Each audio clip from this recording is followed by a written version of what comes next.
What we have 4 cameras on the ballot box.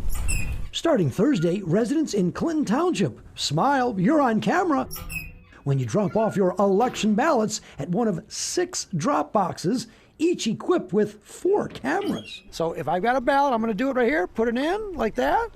And then we can capture a vehicle that pulls up, we can catch the vehicle that pulls away, and we can also see the back of the ballot box in case anyone tries to tamper with the box. Quite possibly a first in Michigan, cameras actually on and in a drop box. But why? The drop boxes are an important part of our democracy. Clinton Township Clerk Kim Meltzer says the cameras provide voting confidence. I love drop boxes, but we want to make sure they're secure and that there's integrity and that there's transparency, and we think adding cameras to that allows for that. Clinton Township paid $22,000 for everything, including 2 drop boxes that are operated by solar panels from federal election security money, HAVA, the Help America Vote Act. What's the biggest advantage, do you think, of this? I just think the fact that it makes people feel comfortable. The data is stored in the cloud and on a local hard drive, and the data can even be viewed on your phone. Do you think having cameras in there will prevent election fraud? No.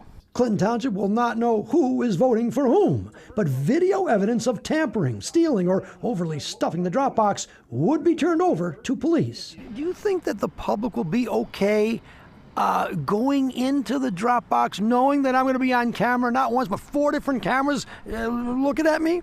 I think every voter that's doing the right thing will not have any problem with it at all. In Clinton Township, Charlie Langton, Fox 2 News.